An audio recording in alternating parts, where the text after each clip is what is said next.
വാ പോവാം, വാ. നമുക്ക് സമയമില്ല, നമുക്ക് പോണ്ടേ, വാ. ഞാൻ കണ്ടു, ഞാനേ കണ്ടുള്ളൂ. ഞാൻ മാത്രമേ കണ്ടിട്ടുള്ളൂ. ആരെ? അത് ഉണ്ണിയേട്ടനായിട്ട് വന്നത്. എന്റെ അമ്മ, എന്റെ അമ്മയുടെയൊക്കെ ഒരു മനസ്സാ അവൾക്ക്. നല്ല ഉറപ്പ്. ആ ഉറപ്പുള്ള മനസ്സും ധൈര്യവും കൊണ്ട് തന്നെയാണ് ഉണ്ണിയമ്മയുടെ മരണശേഷവും തങ്കത്തിന് അമ്പലപ്പാട്ട് തറവാട്ടിൽ ഒറ്റയ്ക്ക് ജീവിക്കാൻ കഴിഞ്ഞത്.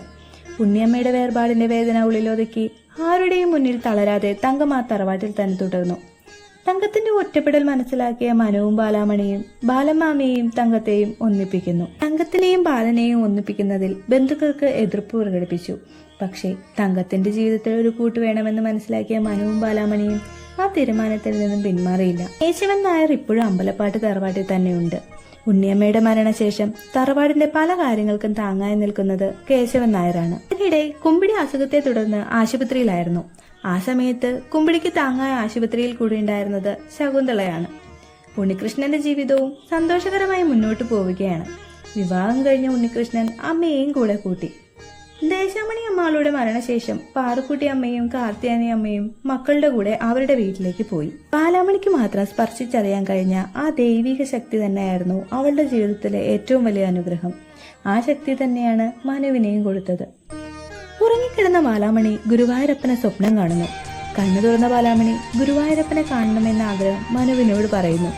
നാട്ടിലെത്തിയ മനുവും ബാലാമണിയും അമ്പലപ്പാട്ട് തറവാട്ടിലെത്തി. ആ പഴയ തറവാടിന്റെ പടിവാതിൽ കടന്നതോടെ ബാലാമണിയുടെ മനസ്സ് പഴയ ഓർമ്മകളിലേക്ക് സഞ്ചരിച്ചു. ബാലാമണിയും മനുവും ഗുരുവായൂരപ്പന്റെ നടയിലെത്തി. പ്രാർത്ഥിച്ചുകൊണ്ടിരുന്ന ബാലാമണി പെട്ടെന്ന് തളർന്നു വീണു. മനു അവളെ ഹോസ്പിറ്റലിൽ എത്തിക്കുന്നു. അവിടെ വെച്ചാണ് എല്ലാവരും ആ സന്തോഷ വാർത്ത അറിയുന്നത്. അവരുടെ വീട്ടിലേക്ക് പുതിയൊരു കുഞ്ഞതിഥി കൂടി എത്താൻ പോകുന്നു എന്ന സന്തോഷ വാർത്ത അറിഞ്ഞതോടെ വീട്ടിലുള്ള എല്ലാവരും സന്തോഷം കൊണ്ട് മതിമറന്നു. അവർ ഒരിക്കൽ കൂടി ഗുരുവായൂരപ്പന്റെ നടയിലെത്തി. തന്റെ ജീവിതത്തിൽ ഇതുവരെ ലഭിച്ച എല്ലാ അനുഗ്രഹങ്ങൾക്കും ബാലാമണി മനസ്സ് തുറന്ന് നന്ദി പറഞ്ഞു.